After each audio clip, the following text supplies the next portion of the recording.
Halo semuanya, selamat datang kembali di channel Alur Cerita ini. Sebelum kita mulai jangan lupa untuk tekan tombol like dan subscribe, agar kalian bisa selalu update cerita-cerita seru dan menarik di channel ini. Mari kita game on. Bab 1391. Jurus bintang-bintang terbelah ini hanyalah pemahaman Ye Yuan pada dua tingkat pertama dari makam pedang. Pada saat itu, dia sedang memahami tingkat kedua, yang akhirnya memicu reaksi kanon kekacauan bentangan surga, membentuk bentuk dasar dari teknik bela diri pedang Dao.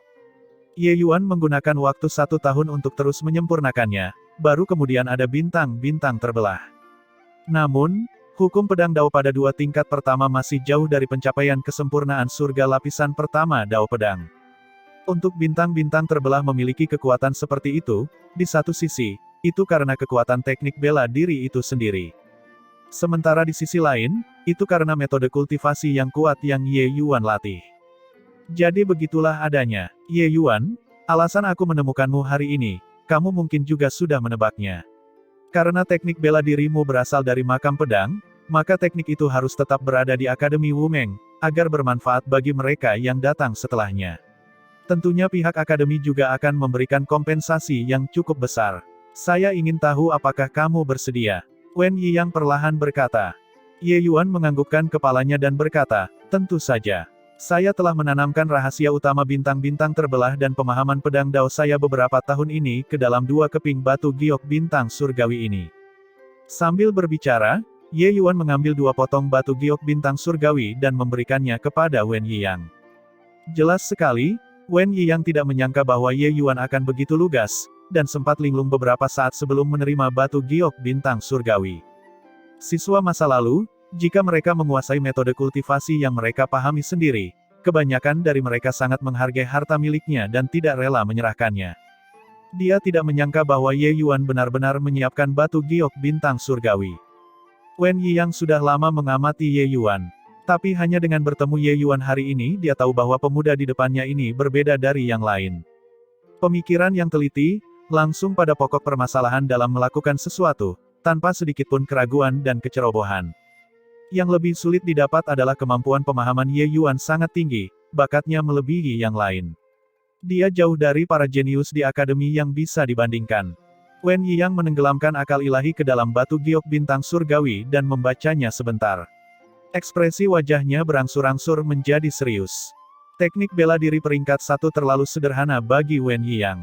Dengan ranahnya, bahkan jika itu adalah teknik bela diri yang asing, dia juga tidak mengeluarkan banyak usaha untuk memahaminya. Namun bintang-bintang terbelah ini justru memberinya perasaan tidak jelas dan sulit dipahami. Untuk sesaat, dia sebenarnya tidak bisa menggali kedalamannya. Kejutan ini tentu saja tidak berarti kecil. Lumayan, sangat bagus. Sungguh ide yang aneh dan luar biasa. Ye Yuan, kamu sebenarnya memiliki kemampuan pemahaman seperti itu di usia muda. Sangat sulit didapat. Wen Yiyang melakukan basa-basi dan memujinya. Bagaimanapun, dia adalah ahli setengah langkah dewa ilahi. Bagaimana dia bisa rela kehilangan muka di depan seorang siswa dan mengatakan bahwa dia sebenarnya tidak begitu mengerti. Belakangan, dia berencana mempelajari teknik bela diri ini dengan benar. Sebuah teknik bela diri yang bahkan dia tidak mengerti memang telah membangkitkan keinginannya untuk menang. Ye Yuan berkata dengan hormat, terima kasih banyak atas pujian kepala akademi. Murid juga beruntung. Ye Yuan tentu tahu bahwa dia berpura-pura menjadi seperti ini. Meskipun bintang-bintang terbelah hanyalah sebuah teknik bela diri surga lapisan pertama, teknik ini tercampur dalam akumulasi Dao dari kanon kekacauan, serta kristalisasi dari kerja keras para pendahulu Akademi Wumeng yang tak terhitung jumlahnya. Bagaimana bisa semudah itu untuk memahaminya? Jika sesederhana itu, atas dasar apa dia bisa mengalahkan Qin Shao sekilas surga yang baru saja memasuki tahap akhir kekuatan mendalam gua? Selain itu, meskipun prasasti ilahi dapat menarik Dao surgawi, namun ketika ingin menariknya, pasti ada beberapa kerugian. Warisan dapat dipahami, tetapi tidak dapat diungkapkan dengan kata-kata yang mudah dipahami. Hanya dengan benar-benar memahami makna mendalam di dalamnya seseorang dapat melepaskan kekuatan penuhnya. Oleh karena itu, Ye Yuan sebenarnya tidak khawatir tentang penyebaran keterampilan jurus ini.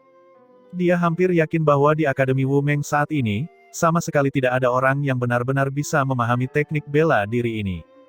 Ye Yuan, bagaimana dengan ini? Karena bintang-bintang terbelah belum lengkap, setelah saya melapor kepada Yang Mulia Tuan Kota nanti, untuk sementara kita akan menetapkannya sebagai keterampilan akademi semi tertinggi. Adapun hadiahnya, akan diberikan kepadamu sebagai standar keterampilan akademi tertinggi, 100.000 poin. Bagaimana menurutmu? Meskipun Wen Yiyang berbicara dengan nada berdiskusi, sebenarnya sudah tidak ada keraguan lagi. Selain itu, 100.000 poin sudah cukup banyak di Akademi Wumeng. Dengan 100.000 poin ini, pada dasarnya dia sudah mengunci posisi pertama di batu poin pelataran luar. Ye Yuan tersenyum dan berkata, kalau begitu aku harus berterima kasih banyak kepada Kepala Akademi. Namun, bisakah aku menyusahkan Kepala Akademi untuk membantuku menukarkan beberapa obat roh? Wen Yiyang tercengang dan berkata, obat roh? Tidak bisakah kamu langsung pergi dan menukarnya? Ye Yuan berkata, jumlah yang saya butuhkan relatif besar. Selain itu, beberapa obat roh tidak umum. Jika aku pergi dan menukar sendiri. Saat Wen Yiyang mendengarnya, dia mengerti dan berkata sambil mengangguk, baiklah nanti, kamu buatkan daftarnya untukku. Ye Yuan mengeluarkan sepotong batu giok lagi dan berkata, aku sudah menyiapkannya. Wen Yiyang membeku lagi dan tidak bisa menahan diri untuk tidak tertawa dan berkata, dasar bocah nakal, majulah secara bertahap dan menguatkan dirimu di setiap langkah. Sepertinya kamu sudah siap. Ye Yuan tersenyum dan berkata, kesiapsiagaan menghindari bahaya. Kepala Akademi menangani banyak masalah setiap hari, betapa buruknya jika datang dan menyusahkanmu lagi nanti. Wen Yiyang mengangguk dan berkata, baiklah, berikan padaku. 3 hari kemudian, semua siswa yang tinggal di akademi akan berkumpul dan mengamati kamu mengukir namamu di batu kebijaksanaan.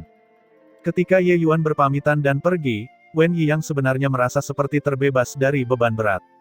Dia, seorang ahli setengah langkah dewa ilahi, sebenarnya tertinggal setengah dari Ye Yuan dalam semua aspek. Itu sangat menyedihkan.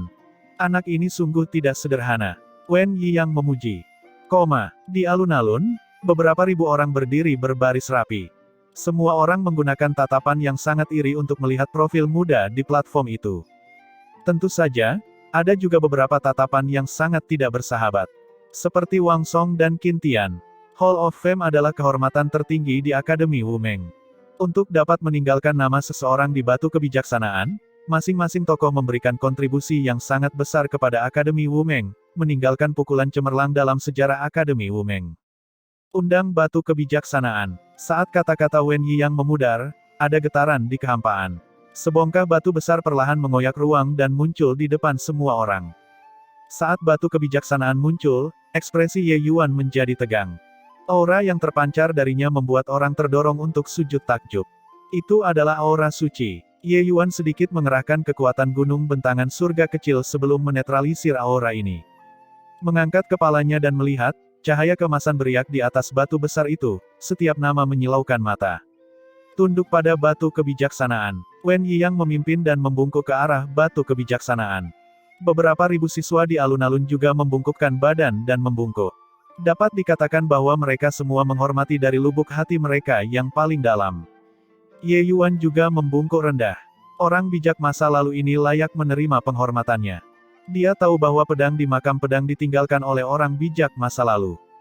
Selesai membungkuk, Wen Yiyang berkata kepada batu bijaksana dengan suara yang jelas, hari ini, ada murid Ye Yuan, yang menciptakan seni pedang sendiri, bintang-bintang terbelah, di makam pedang, mengalahkan 6 keterampilan akademi tertinggi, menghadiahkannya kepada para akademi, tanpa prestasi yang lebih besar. Kepala akademi saat ini, Wen Yiyang, dengan hormat mengundang batu kebijaksanaan untuk mengizinkan Ye Yuan mengukir kata-kata dan meninggalkan namanya dan memasuki Hall of Fame. Saat suara Wen Yiyang memudar, batu kebijaksanaan tiba-tiba bersinar terang. Sinar cahaya keemasan keluar, menyelimuti Ye Yuan di dalam. Ekspresi Ye Yuan menjadi serius, seolah-olah semua rahasianya telah diungkap. Namun pada saat ini, gelombang aura menakutkan keluar dari tubuh Ye Yuan, tiba-tiba mengalir secara terbalik, menyelimuti batu sage. Batu kebijaksanaan tampaknya telah mengalami serangan yang luar biasa dan mulai bergetar hebat di udara. Ini, ada apa dengan batu kebijaksanaan? Wen Yiyang berteriak kaget, menatap batu kebijaksanaan dengan tidak percaya. Di batu kebijaksanaan, garis-garis halus yang retak benar-benar muncul. Ketika semua orang melihat pemandangan ini, tanpa sadar mereka semua menjadi gugup, tidak mengerti apa yang terjadi. Senior, apa yang terjadi di sini? Mungkinkah itu efek dari gunung bentangan surga kecil? Ye Yuan bertanya pada tanpa debu. Heh, batu bijaksana ini hanyalah harta terdalam milik Raja Ilahi. Untuk benar-benar berani mengintip ke dalam gunung bentangan surga kecil, bukankah itu sama saja mencari kematian? Tanpa debu berkata dengan nada menghina. Ye Yuan merasakan kepalanya membengkak. Jika batu ini rusak, Akademi Wumeng pasti akan mencurigainya. Senior, bisakah kamu membuat gunung bentangan surga kecil mundur atau tidak? Kalau begini terus, aku akan kacau, kata Ye Yuan sambil tersenyum pahit. Tanpa debu tersenyum dan berkata, kau menyempurnakan gunung bentangan surga kecil, mengapa kau malah datang dan bertanya padaku? Ye Yuan tertegun, buru-buru memutar kanon kekacauan bentangan surga secara rahasia, mencoba berkomunikasi dengan gunung leser bentangan surga. Benar saja, penindasan yang dilepaskan oleh gunung bentangan surga kecil perlahan-lahan tertahan. Ketika Ye Yuan melihat situasinya, dia juga menghela nafas lega. Setelah guncangan hebat, batu kebijaksanaan akhirnya stabil. Garis-garis halus yang retak itu perlahan-lahan mulai pulih. Melihat pemandangan ini, barulah ekspresi Wen Yiyang menjadi sedikit lebih baik.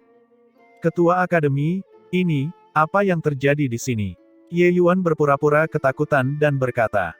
Wen Yiyang juga tidak yakin dan menggelengkan kepalanya dan berkata, saya juga tidak tahu.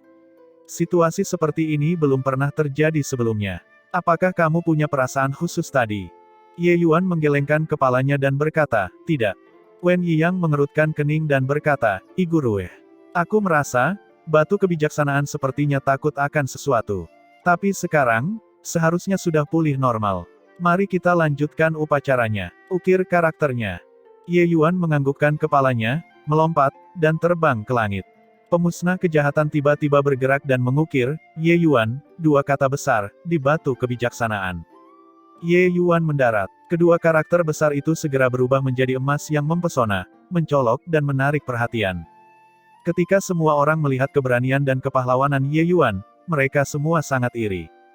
Ketika Qin Tian melihat pemandangan ini, untuk pertama kalinya dalam hidupnya, dia merasakan kecemburuan yang mendalam. Selama ini, dia selalu menjadi sasaran kecemburuan. Di matanya, hanya ada alam Raja Ilahi. Dia sama sekali tidak memiliki saingan di antara rekan-rekannya. Tapi hari ini, pemuda yang diavonis sebagai orang mati itu memasuki Hall of Fame lebih dulu, menjadi anggota Hall of Fame termuda dalam sejarah Akademi Wumeng. Dia melihat ke punggung Ye Yuan, cahaya dingin bersinar di matanya. Qin Tian sudah mengambil keputusan. Kali ini dalam uji coba peleburan 100 kota, dia harus memastikan Ye Yuan mati di dalam. Selamat kepada Ye Yuan karena telah mengabadikan namanya. Dengan hormat, antarkan orang bijak itu ke Hall of Fame. Di bawah suara Wen Yiyang, batu kebijaksanaan yang tersembunyi di dalam kehampaan sekali lagi menghilang. Mulai hari ini, kalian semua akan menerima kebaikan Ye Yuan. Tunduk dan beri hormat kepada orang bijak. Wen Yiyang berkata kepada semua siswa. Qin Tian, Wang Song, serta murid keluarga Qin semuanya mengungkapkan ekspresi yang sangat buruk di wajah mereka. Terutama Qin Tian, dia sebenarnya harus sujud dan memberi hormat kepada Ye Yuan. Ini bahkan lebih mengerikan daripada membunuhnya. Koutou pertama, beberapa ribu siswa di alun-alun membungkuk ke arah Ye Yuan. Ekspresi Wang Song berubah beberapa kali, akhirnya masih membungkukkan pinggangnya dengan enggan. Di seluruh alun-alun, hanya Qin Tian saja yang berdiri diam. Alis Wen Yiyang berkerut dan dia berkata dengan suara dingin, Qin Tian, kenapa, kamu tidak bergerak? Wajah Qin Tian pucat, kebencian di kepalanya meningkat hingga ekstrim. Ye Yuan memandang Qin Tian dengan agak tertarik, sangat ingin melihat apa yang akan dia lakukan. Ye Yuan juga tidak menyangka pada awalnya bahwa penyerahan bintang-bintang terbelah sebenarnya masih mempunyai efek sekunder seperti ini. Qin Tian ini sama sekali tidak memperhatikannya saat itu. Tapi sekarang, dia harus membungkuk ke arahnya. Dia mungkin sangat tidak mau kan? Ekspresi Qin Tian berubah beberapa kali, dan dia berkata dengan lantang, Tuan Kepala Akademi, Qin Tian tidak akan pernah mengolah teknik pedang ini seumur hidup, tidak perlu tunduk padanya. Ye Yuan agak terkejut. Dia tidak menyangka orang ini masih cukup tegas. Saat itulah Wen Yiyang mendengus dingin dan berkata, kamu tidak mengolah pedang ini. Apakah mungkin kamu bukan murid Akademi Wumeng? Kamu berani menjamin bahwa anggota klanmu tidak akan mengolah teknik pedang ini juga? Para pendahulu menanam pohon agar keturunannya dapat menikmati keteduhan di bawah pohon. Teknik bela diri dan metode kultivasi yang ditinggalkan oleh orang bijak masa lalu memberi manfaat dari generasi ke generasi. Apa haknya? Kamu tidak mau membungkuk. Buku-buku jari Qin Tian terkepal hingga retak. Akhirnya, dia tetap menundukkan kepalanya yang angkuh dan membungkuk ke arah Ye Yuan. Dia tahu bahwa akibat dari terus menentang Wen Yiyang adalah dikeluarkan dari Akademi Wumeng. Bahkan keluarga Qin tidak mungkin bisa membandingkan pondasinya dengan Akademi Wumeng. Jika diusir, dia tidak akan mendapat pujian apapun. Melihat adegan ini, sedikit senyuman muncul di sudut mulut Ye Yuan. Orang ini pada akhirnya tetap menyerah. Pada saat ini, Qin Tian baru saja selesai membungkuk. Mengangkat kepalanya dan melihat sedikit senyuman, rasa terhina itu langsung memenuhi dadanya. Koutou kedua, Wen Yiyang berteriak lagi. Semuanya membungkuk lagi. Qin Tian merasa dia akan meledak. Tapi dia tidak punya pilihan selain membungkuk ke arah Ye Yuan sekali lagi. Koutou ketiga, seluruh tubuh Qin Tian gemetar saat dia membungkuk sekali lagi. Upacara selesai. Saat suara Wen Yiyang turun, Qin Tian segera menjentikkan lengan bajunya dan pergi. Hari ini adalah hari yang sangat memalukan baginya. Dia dan Ye Yuan tidak bisa hidup di bawah langit yang sama, tapi dia tidak punya pilihan selain tunduk pada musuh ini. Ini benar-benar sebuah tragedi. Setelah semua orang bubar, Xie Jingyi si gendut kecil menemui Ye Yuan dan berkata sambil tertawa liar, apakah kamu melihat ekspresi Qin Tian? Hahaha, itu tadi benar-benar bisa membunuh tuan gendut ini. Tapi saya tidak berani tertawa dan hampir menahan luka dalam. Hahaha. Tawa si kecil gemuk seolah-olah tidak ada seorang pun di sekitarnya yang melirik sekilas. Semua murid keluarga Qin menggunakan tatapan marah untuk melihat ke sana. Merasakan tatapan tidak ramah ini, si kecil gemuk terkekeh dan berkata, apa? Ingin memukulku? Ayo, ayo pukul aku. Hahaha, aku hanya ingin melihat kalian semua kesal melihatku, dan tidak bisa membunuhku. Ye Yuan tersenyum kecut dan menggelengkan kepalanya. Sejak Genesis terakhir kali, bocah ini sepertinya telah menjadi orang yang berbeda. Meskipun dia masih berkepribadian pelawak, dia tidak lagi lemah seperti sebelumnya dan menjadi sangat sombong. Bintang-bintang terbelah menjadi keterampilan akademi tertinggi secara alami menarik perhatian banyak siswa. Kekuatannya, semua orang telah menyaksikannya sebelumnya. Semua orang sangat mendambakannya. Tapi mereka baru menyadari kekecewaan mereka setelah menghabiskan poin untuk menukarnya bahwa teknik bela diri ini terlalu mendalam. Meskipun jurnal pribadi Ye Yuan sangat rincin, pemahaman mereka juga sangat rendah. Semakin banyak Wen Yiyang mempelajari bintang-bintang terbelah, semakin dia terkejut. Dia terkejut menemukan bahwa dengan ranahnya, dia sebenarnya memiliki banyak area yang sangat sulit dipahami tentang teknik bela diri ini. Tapi tanpa diragukan lagi, ini adalah teknik bela diri yang sangat kuat hingga ekstrim. Ye Yuan tidak menahan diri. Sebaliknya, dia banyak membuat catatan. Hanya saja teknik bela diri ini memiliki beberapa area yang berhubungan dengan kanon kekacauan bentangan surga. Tanpa mengembangkan metode kultivasi ini sebelumnya, ingin memahami bintang-bintang terbelah secara menyeluruh sama sulitnya dengan naik ke surga. Wen Yiyang belajar dengan konsentrasi tinggi selama 1 bulan dan sebenarnya hanya mampu melepaskan 50% kekuatan bintang-bintang terbelah juga. Dia ingin maju selangkah lagi, tapi dia tidak bisa melakukannya apapun yang terjadi. Ye Yuan, tidak bagus. Segalanya buruk. Guru Qi. Si gemuk kecil bergegas masuk ke kediaman Ye Yuan dengan tidak sabar. Dia menemukan bahwa Ye Yuan sedang duduk di hadapan Qi Fang. Ye Yuan tersenyum dan berkata, bukankah itu hanya merilis daftar? Apakah ada kebutuhan untuk membuat keributan seperti itu? Si kecil gemuk tertegun dan berkata, kamu tahu. Ye Yuan berkata, Guru Qi sudah memberitahuku. Mengapa, kamu juga terpilih? Saat si kecil gemuk mendengarnya, dia berkata dengan gembira, tentu saja. Tuan gendut ini sudah berhasil mencapai level ke-6 di Gua Angin Batu. Itu adalah murid elit mutlak. Kali ini, giliran Ye Yuan yang terkejut. Gua Angin Batu sama dengan makam pedang, keduanya adalah tempat untuk mengatasi tantangan. Hanya saja makam pedang adalah tempat untuk mengolah pedang Dao, sedangkan Gua Angin Batu adalah tempat untuk mengembangkan hukum angin. Si kecil gemuk ini tidak pernah mengatakannya di depannya selama ini. Ye Yuan tidak menyangka bahwa dia sebenarnya sudah mencapai tingkat ke-6 Gua Rokuin. Kita harus tahu bahwa bahkan Qin Shao juga hanyalah kekuatan tingkat ke-6 makam pedang saat ini. Bakat si kecil gemuk dalam aspek hukum angin benar-benar jarang terlihat. 6 tahun telah berlalu sejak Ye Yuan memasuki Hall of Fame. 6 tahun ini, Ye Yuan melewatinya dengan sangat damai. Hampir tidak ada yang datang untuk mencari masalah dengannya. Sejak itu, keluarga Qin sangat tidak menonjolkan diri di depan Ye Yuan. Tidak ada yang datang untuk memprovokasi dia sebelumnya. Dengan cara ini, 6 tahun Ye Yuan juga dicurahkan untuk berkultivasi. Dia mendapat sejumlah besar obat roh peringkat dewa tingkat 1 dari Menara Harta Karun Segudang dan Akademi Wu Meng secara bertahap untuk mempelajari khasiat obat. Ye Yuan meneliti selama 30 tahun di prasasti penekan dunia dan akhirnya benar-benar memahami khasiat obat dari pil obat bermutu tinggi tingkat 1, dan menciptakan kumpulan pil obat baru. Menara Harta Karun Segudang yang memperoleh formula pil secara alami kembali menghasilkan banyak uang. Untuk ini, Menara Harta Karun Segudang memberi Ye Yuan 50 juta batu esensi dewa tingkat rendah lagi sebagai hadiah. Sisa waktu 3 tahun, Ye Yuan terus bertahan di makam pedang untuk dianiaya, terus menyempurnakan bintang-bintang terbelah. Beberapa hari yang lalu, Ye Yuan sudah melewati tingkat ketiga makam pedang dan memasuki tingkat keempat. Tepat pada saat ini, Qi Fang datang, memberitahunya bahwa uji coba peleburan 100 kota akan segera dimulai. Dan dia terpilih sebagai salah satu siswa yang mengikuti uji coba peleburan 100 kota. Awalnya ini adalah hal yang sangat normal. Uji coba peleburan 100 kota itu sendiri adalah memilih siswa yang paling berprestasi untuk diikuti. Penampilan Ye Yuan sangat menarik, tidak ada alasan untuk tidak memilihnya. Tidak ada ruang untuk dikritik oleh orang-orang.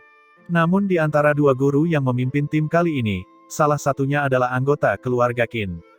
Beberapa tahun ini, keluarga Qin sangat pendiam. Saya tidak menyangka bahwa tujuan mereka sebenarnya adalah uji coba peleburan 100 kota kali ini. Aku pergi mencari kepala akademi, bahkan dia juga tidak bisa berbuat apa-apa. Ye Yuan, kamu harus berhati-hati dalam perjalanan ini. Qi Fang berkata dengan suara serius. Ye Yuan berkata, aku tidak menyangka kalau kekuatan keluarga Qin begitu besar hingga mampu mempengaruhi pengambilan keputusan di akademi. Qi Fang mengangguk dan berkata, bagaimanapun, Menara Harta Karun Segudang adalah kekuatan luar. Pengaruhnya di akademi terlalu lemah.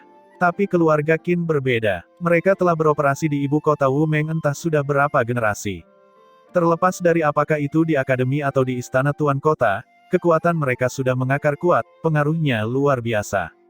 Meskipun mereka tidak berani bersaing dengan akademi di permukaan, melakukan beberapa trik curang secara rahasia benar-benar mustahil untuk dicegah. Ye Yuan tersenyum dingin dan berkata, sepertinya keluarga Qin masih belum tahu bagaimana kata kematian ditulis. Kalau begitu aku harus mengajari mereka dengan baik. Qi Fang menghela nafas dan berkata, Ye Yuan, kali ini, Qin Tian secara pribadi mengambil tindakan.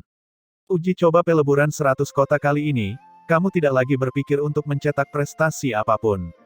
Setelah memasuki alam mistik, yang terbaik adalah mencari tempat untuk bersembunyi dan keluar lagi saat ujian berakhir. Saya juga telah mengatur murid pelataran dalam kali ini. Pada saat itu, dia akan menjagamu. Ye Yuan tersenyum dan berkata, terima kasih banyak, Guru Qi. Uji coba peleburan 100 kota adalah uji coba bersama yang dilakukan oleh 100 ibu kota untuk melatih para murid di bawah mereka. Mereka yang mengambil bagian dalam uji coba ini adalah murid-murid tertinggi di berbagai ibu kota besar. Oleh karena itu, terpilihnya Ye Yuan juga merupakan sesuatu yang masuk akal. Hanya saja Ye Yuan mengetahui dari Qi Fang bahwa ada 3 orang keturunan keluarga Qin selama perjalanan ini. Keluarga Qin tidak hanya memiliki Qin Tian, seorang jenius. Hanya saja cahayanya terlalu menyilaukan, membuat orang lain tampak biasa-biasa saja. Selain Qin Tian, para murid keluarga Qin yang berpartisipasi dalam uji coba peleburan 100 kota kali ini juga memiliki Qin Pei dan Qin Zheng, 2 jenius kam surga. Keduanya juga merupakan pusat kekuatan alam sekilas surga yang telah mencapai kesempurnaan. Sementara murid-murid pelataran luar masih memiliki Qin Sao serta 2 murid keluarga Qin lainnya.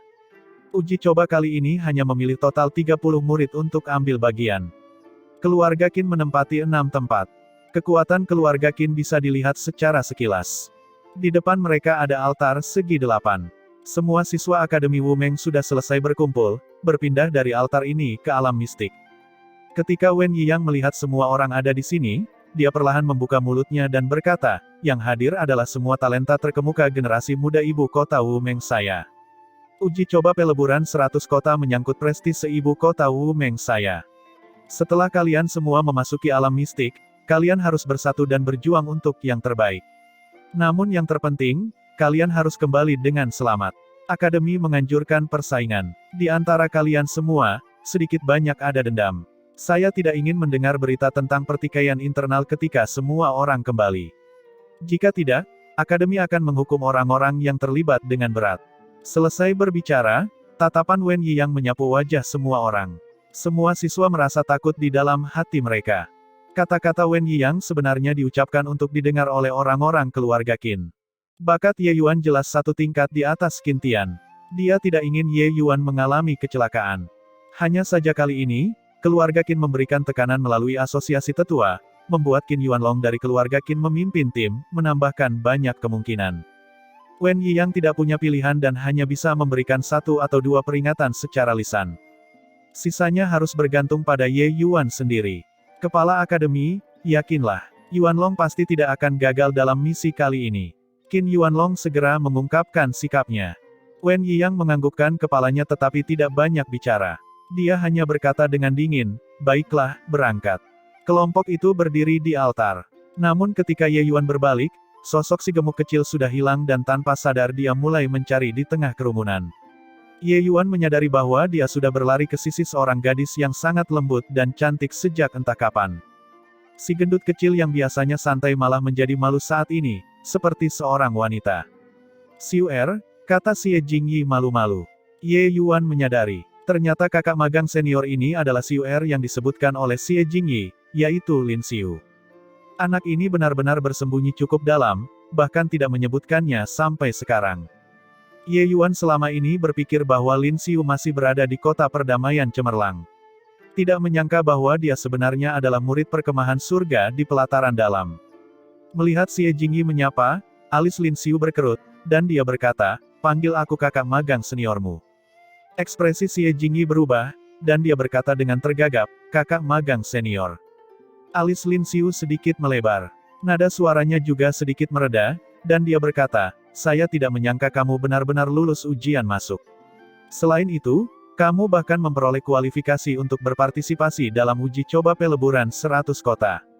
Xie Jingyi terlihat gembira dan berkata, "Tentu saja. Saya seorang pria dewasa. Jika aku bahkan tidak bisa melakukan ini, bagaimana aku bisa cocok menjadi laki-laki Siuer?"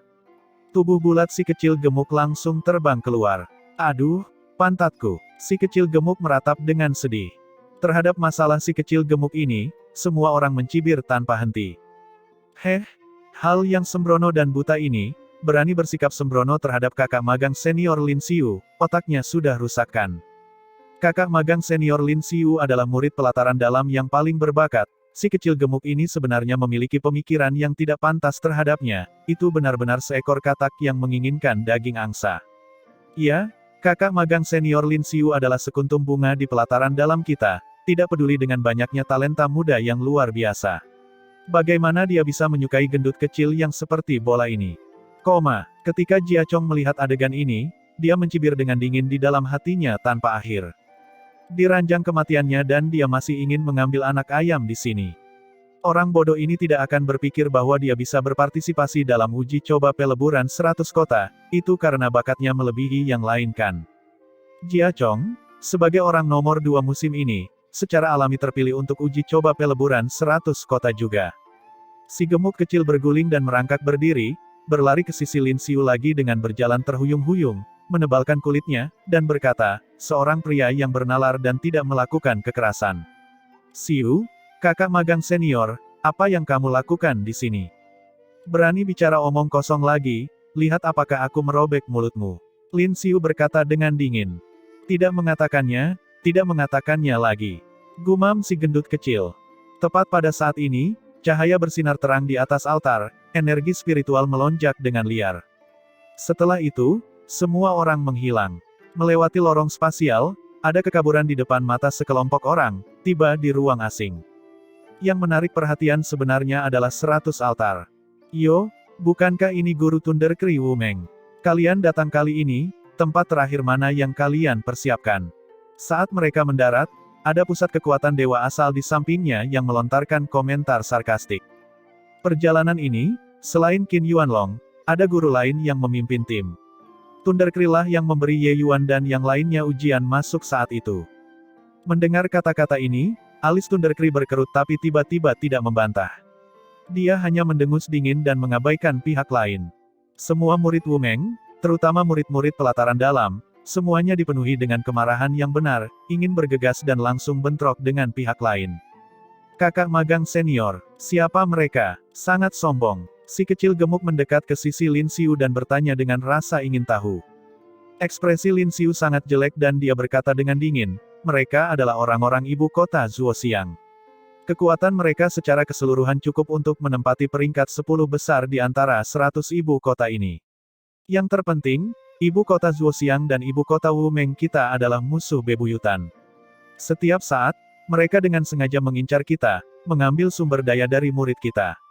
Justru karena merekalah peringkat kita menjadi sangat rendah setiap saat. Saat si kecil gemuk mendengarnya, dia berkata dengan marah, sombong sekali. Kali ini, Tuan gendut ini harus merebut semua sumber dayanya. Lin Xiu memutar matanya ke arahnya dan berkata dengan marah, hanya sedikit kekuatanmu, itu bahkan tidak cukup untuk mengisi celah di antara gigi mereka, masih berteriak ingin merebut sumber daya mereka. Si kecil gemuk terkekeh dan berkata, kakak magang senior, aku tahu kamu kuat, tapi gendut ini sudah tidak bisa dibandingkan dengan masa lalu sekarang. Kali ini, saya harus menunjukkan kepadamu bahwa pandangan ke depanmu benar. Orang ini berbicara sampah. Lin Xiu menatap tajam, tetapi di depan murid ibu kota lain, dia tidak bisa marah dan hanya bisa menahannya. Ketika pusat kekuatan dewa asal ibu kota Zuoxiang melihat Thundercry tidak berkata apa-apa, dia bahkan lebih senang pada dirinya sendiri. Dia tiba-tiba mengalihkan pandangannya, mendarat di Ye Yuan, dan berkata sambil tersenyum, murid-murid muda ibu kota Wumeng semakin buruk setiap generasinya.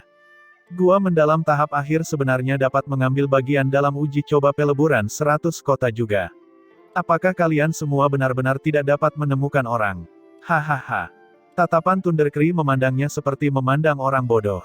Tingkat kultivasi Ye Yuan memang terlalu membingungkan. Tapi kekuatannya benar-benar bisa menduduki peringkat 3 teratas di antara kumpulan murid pelataran luar ini. Jika ibu kota Zuoxiang menjadi ujung tombak Ye Yuan, mereka pasti akan menderita kerugian besar. Tapi Thundercry tentu saja tidak akan menjelaskan apapun. Biarkan orang bodoh ini mengundang cemoohan pada dirinya sendiri. Zhang Seng, jangan meremehkan orang. Ye Yuan adalah yang terkuat di antara murid-murid pelataran luar kita. Bahkan peringkat top musim ini dikalahkan di bawah tangannya. Biarkan murid-murid pelataran luarmu lebih berhati-hati. Jika tidak, jika mereka kehilangan nyawa, jangan salahkan saya karena tidak memperingatkan kamu. Sama seperti Thundercry yang diam-diam merasa senang pada dirinya sendiri. Qin Yuanlong tiba-tiba maju dan mengutuk Zhang Seng dengan kemarahan yang wajar. Ekspresi siswa ibu kota Wumeng semuanya berubah. Niat Qin Yuanlong untuk membunuh dengan pisau pinjaman terlalu jelas. Sepertinya Qin Yuanlong membela reputasi ibu kota Wumeng. Namun kenyataannya, dia memperingatkan Zhang Seng untuk mengincar Ye Yuan. Qin Yuanlong, apa maksudnya ini? Thundercry berkata dengan marah. Orang-orang ibu kota Zuoxiang terlalu jauh menindas kita. Mungkinkah kamu bisa terus bertahan? Qin Yuanlong berkata dengan seenaknya. Namun di sampingnya, Zhang Seng memandang Ye Yuan dengan setengah ragu dan tidak menemukan area yang tidak biasa. Gua mendalam tahap akhir dapat mengalahkan yang teratas. Apakah anak ini yang terlalu kuat, atau peringkat top di ibu kota Wumeng musim ini yang terlalu lemah? Tepat pada saat ini, gambar virtual turun dari langit, muncul di tengah alun-alun.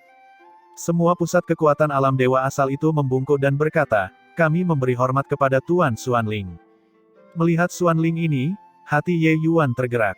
Perasaan yang diberikan oleh gambar virtual ini sama dengan perasaan penguasa kota Wumeng saat itu. Mereka sebenarnya adalah pusat kekuatan alam penguasa ilahi. Xuanling mengangguk sedikit dan perlahan berkata, dalam sekejap, sudah 200 tahun berlalu.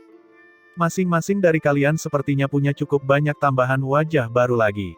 Saya tidak akan banyak bicara tentang aturan uji coba, saya kira semua orang sudah sangat jelas. Orang tua ini hanya akan melihat hasilnya, bukan prosesnya. Terlepas dari cara apapun yang kalian semua gunakan, siapapun yang memperoleh harta alam paling banyak pada akhirnya akan menjadi pemenangnya. Ibu kota yang mendapat tempat pertama kali ini akan memperoleh 1 pil Dewa Bintang 4. Orang nomor satu di pelataran dalam akan mendapatkan artefak Dewa Surgawi, piring pengumpul roh. Tempat pertama di pelataran luar akan mendapatkan 10 buah roh menangis. Semuanya, bekerja keraslah. Saat kata-kata Xuan Ling keluar, langsung menimbulkan keributan. Hadiahnya kali ini sebenarnya adalah piring pengumpul roh. Dengan ini, kecepatan kultivasi bisa 10 kali lebih cepat.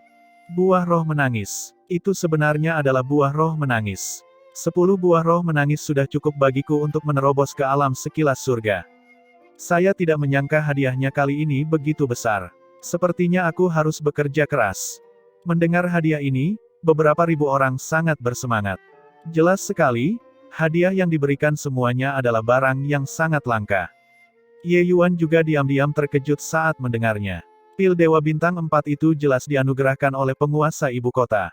Hanya saja, yang bisa mendapatkannya hanyalah seorang penguasa kota. Tak heran jika setiap ibu kota menaruh begitu banyak perhatian pada uji coba peleburan 100 kota ini. Xuan Ling melambaikan tangannya. Beberapa ribu lampu hijau muncul di depan semua orang. Ye Yuan memfokuskan matanya dan menoleh. Itu adalah liontin batu giok. Kalian semua menyimpan liontin giok itu dengan baik. Segera, saya akan segera mengirim kalian semua ke daerah masing-masing. Begitu kalian menghadapi bahaya, hancurkan liontin giok itu. Kalian semua akan segera dibawa kembali ke altar. Tentu saja, cincin penyimpanan kalian juga akan tertinggal di sini. Sambil berbicara, Xuan Ling meremas segel dengan kedua tangannya. Ye Yuan hanya merasakan matanya kabur, tubuhnya menghilang dari tempatnya semula. Melewati hutan lebat, lebih dari selusin batang obat roh memasuki mata Ye Yuan. Aku tidak menyangka keberuntunganku begitu bagus. Saat aku keluar, langsung bertemu dengan selusin batang rumput rimbun teratai harum surgawi. Ye Yuan baru saja dipindahkan dan mencium aroma obat-obatan roh, dan mencari kemana-mana. Ia tidak menyangka hasil panennya akan banyak. Ye Yuan baru saja akan mengumpulkan tanaman sari lian surga ini ketika ada serangkaian aktivitas lain di hutan yang lebat. Tidak menyangka akan bertemu dengan lebih dari selusin batang rumput rimbun teratai haruman surgawi sekaligus. Keberuntungan sebenarnya tidak buruk. Seorang pemuda berjalan keluar dari sisi lain hutan lebat. Kata-kata yang dia ucapkan persis sama dengan apa yang dikatakan Ye Yuan. Namun, dia langsung mengabaikan Ye Yuan. Pemula gua mendalam tahap akhir ini, dia tidak menganggapnya serius sama sekali. Nak, obat-obatan roh ini, aku sedang mengumpulkannya. Ya ampun, suasana hati Kiao hari ini cukup bagus, jadi aku tidak akan membunuhmu. Enyahlah. Pemuda itu melambaikan tangannya dan berkata dengan sangat murah hati. Saat Ye Yuan mendengarnya, dia tergelitik dan berkata sambil tertawa, obat-obatan roh ini saya yang menemukan pertama kali.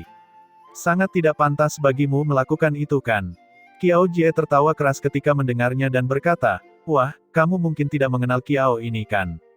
Sebentar lagi, pergi dan tanyakan tentang hal itu, nama Kiao Jie di pelataran luar ibu kota surgawi. Ye Yuan berkata dengan dingin, aku tidak tahu, dan juga tidak tertarik untuk mengetahuinya. Sekarang, enyahlah sejauh mungkin untukku. Selesai berbicara, Ye Yuan langsung berjalan menuju obat-obatan roh itu. Wajah Kiao Jie menunduk, dan dia berkata sambil mendengus dingin, orang bodoh yang sembrono dan buta, menolak muka ketika diberikan. Kiao Jie langsung menghunus pedangnya dan menusuk ke arah Ye Yuan. Dia sebenarnya akan membunuhnya. Ye Yuan bahkan tidak mau mengangkat kelopak matanya. Melambaikan tangannya, pedang ditebas. Aura Kiao Jie awalnya mengesankan. Tapi saat pedang Ye Yuan muncul, wajahnya menunjukkan ekspresi ngeri. Dia buru-buru mengubah tusukan lurusnya menjadi satu blok pertahanan. Dia tidak pernah bermimpi bahwa gua mendalam tahap akhir bisa menggunakan pedang yang begitu mengejutkan. Tebasan santai Ye Yuan ini mengejutkan 3 jiwa spiritual dan 7 jiwa fisiknya. Pedang Kiao Jie langsung dipotong menjadi 2 bagian. Dia berulang kali mundur beberapa langkah, keterkejutan di wajahnya bertahan lama. Jika pedang itu masuk lebih dalam sekarang, dia akan langsung terbelah menjadi 2 bagian saat ini. Kiao Jie tidak tahu bagaimana gua mendalam tahap akhir bisa memiliki kekuatan sekuat itu. Bagaimana kamu begitu kuat? Ye Yuan tidak peduli olehnya, memasukkan rumput rimbun teratai harum surgawi itu ke dalam cincin penyimpanannya. Masih belum enyah. Alis Ye Yuan berkerut dan dia berkata dengan suara serius. Kiao Jie terkejut dan berbalik dan berlari. Dia hanya melihat dia mengambil 3 langkah seolah-olah itu adalah 2 langkah, dan menghilang dalam pandangan Ye Yuan dalam sekejap. Ye Yuan perlahan-lahan menyimpan cincin penyimpanannya dan perlahan bergerak maju. Cincin penyimpanan di tangan masing-masing orang semuanya baru dikeluarkan oleh orang yang memimpin tim setelah memasuki alam mistik. Sebelumnya, mereka semua diminta untuk tidak membawa cincin penyimpanan sendiri. Dengan cara ini, bisa mencegah orang berbuat curang. Terlebih lagi, cincin penyimpanan ini dibuat khusus. Begitu seseorang menghancurkan liontin gioknya, secara otomatis liontin itu akan terpisah dari tubuhnya dan menjadi rampasan perang orang lain. Kenapa kamu tidak membunuhnya? Pada saat ini, tanpa debu tiba-tiba angkat bicara. Ye Yuan tersenyum dan berkata, kita baru saja masuk, jangan terburu-buru. Tinggalkan kehidupan kecilnya, nanti saya ambil langsung dari mereka. Tanpa debu tertegun ketika mendengarnya dan langsung tertawa terbahak-bahak dan berkata, kamu bocah, terlalu jahat. Tidak heran kamu menyuruh saya memberi tanda pada semuanya. Ternyata itu sebenarnya rencana ini. Maksud Ye Yuan adalah, membiarkan orang-orang ini terlebih dahulu, biarkan mereka mencari harta karun alam kemana-mana. Pada akhirnya, Ye Yuan akan langsung mengambil cincin penyimpanan dari yang lain. Saat berada di altar, Ye Yuan memberi tanda rencana tanpa debu pada setiap siswa ibu kota Zuoxiang. Tanpa debu adalah roh artefak harta karun roh Empyrean. Meninggalkan jejak di alam sekilas surga dan alam mendalam gua adalah hal yang sangat mudah. Tentu saja, ada juga Qin Tian dan Qin Yuanlong. Selama orang-orang ini berada dalam jarak tertentu dan mendekati Ye Yuan, tanpa debu akan bisa mendeteksi mereka. Bukankah mereka di sini untuk membunuhnya? Kalau begitu kita bermain petak umpet dengan mereka. Heh, murid-murid pelataran luar ini, tidak ada yang bisa menandingiku sama sekali. Murid-murid pelataran dalam itu, aku juga tidak bisa mengalahkan mereka. Uji coba ini tidak ada artinya sama sekali. Oleh karena itu, lebih baik tidak membuang waktu untuk hal ini. Sebaiknya kita mencari si kecil gemuk dulu. Jika mereka tidak dapat menemukan saya khawatir seseorang akan mempunyai ide tentang dia. Jika murid-murid pelataran dalam keluarga Qin menemukannya, itu akan buruk, kata Ye Yuan. Beberapa tahun ini, Ye Yuan langsung mengonsumsi pil obat yang baru dia teliti. Wilayahnya sudah tidak jauh dari penyelesaian besar gua mendalam. Ditambah dengan bintang-bintang terbelah yang secara bertahap mendekati penyelesaian akhir, kekuatan Ye Yuan saat ini tidak tahu seberapa kuat dibandingkan saat bertarung dengan Qin Shao. Gua alam mendalam yang biasa-biasa saja, bahkan sekilas surga setengah langkah, sangat sedikit yang bisa menandingi Ye Yuan. Oleh karena itu, murid-murid pelataran luar ini tidak dapat membangkitkan minatnya sama sekali. Ambil contoh Qiao Jie tadi, jika Ye Yuan benar-benar membangkitkan niat membunuh, pihak lain bahkan tidak akan bisa menghancurkan liontin giok itu dan akan langsung dibunuh olehnya. Melalui 3 tahun penempaan, Ye Yuan menjadi semakin terbiasa menggunakan bintang-bintang terbelah. Jika tidak melepaskannya dengan sekuat tenaga, dia bahkan bisa mengeluarkan bintang-bintang terbelah secara instan seperti sebelumnya.